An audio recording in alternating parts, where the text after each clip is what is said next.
Hero Mahesh బాబుకు shock.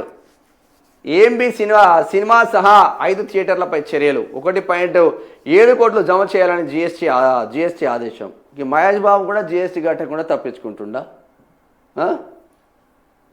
చెప్పేదేమో Thums Up తాగు, recharge అవ్వు, శ్రీరంగ నీతులు చెప్తారా? చెప్పేది పోను చెప్పేది అట్లా చెప్తాడా?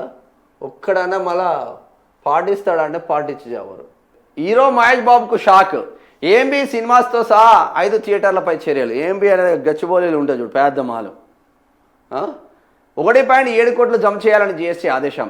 మూవీ టికెట్లపై 2019 జనవరి 1 నుంచి జిఎస్టీ తగ్గించినా ఆ ప్రయోజనాన్ని ప్రేక్షకులకు వర్తింప చేయకుండా లాభపడినందుకు ఆ సూపర్ స్టార్ మహేష్ బాబుకు చెందిన ఏఎంబి సినిమాస్తో సహా తెలంగాణలోని 5 థియేటర్లపై వస్తు సేవల పన్ను అప్పీలేట్ ట్రిబ్యునల్ చర్యలు తీసుకుంది. కేంద్ర జిఎస్టీ చట్టంలోని యాంటీ ప్రాఫిటరింగ్ నిబంధనలు ఉల్లంఘించినందుకు గాను మొత్తం 1.7 కోట్లు వినియోగదారుల సంక్షేమ నిధికి జమ చేయాలని ఆదేశించింది. ధరల పెంపునకు తెలంగాణ ప్రభుత్వం అనుమతి ఇచ్చిందని ఏఎంబి వాదనను జిఎస్టీఏ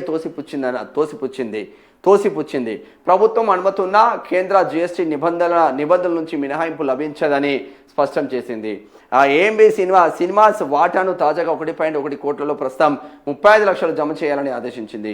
నిబంధనలు ఉల్లంఘించినందుకు గాను Vishwanath 70mm, ASR cinema, Kumar 70mm థియేటర్లకు జూన్ 28, 2019 నుంచి 18% వడ్డీతో కలిపి చెల్లించాలని ఉత్తర్వులు జారీ చేసింది. ఇది జిఎస్టీ తగ్గించిన సినిమా టికెట్లు పెంచుకోమని చెప్పినా కూడా వీళ్ళు ఏం చేసిండ్రు? కనీసం వచ్చే సినిమా ఎవడు చూస్తలేడు వాస్తవంగా థియేటర్కి వచ్చి, ఎవడోడు వస్తే వానిపైన అడ్డగోలుగా వేస్తున్నారు. సినిమాటోగ్రఫీ మంత్రి పీకి కట్టలు కడుతున్నారు ఆ సినిమాలకు సంబంధించింది. ఒక్కొక్క పాప్కార్న్ 500 రూపాయలకు అమ్ముతూ ఉంటే కోమటిరెడ్డి వెంకటరెడ్డి ఏం వీకినట్టే నాకు అర్థం కాదు. రేవంత్ రెడ్డి ఏం చేసినట్టు మాకు అర్థం కాదు. ఏముండదు, అందరు కలిసి పేదోని నడ్డి వీరుస్తున్నారు నాయన. మీరు ఓన్లీ సంపాదన మీద పడ్డారు.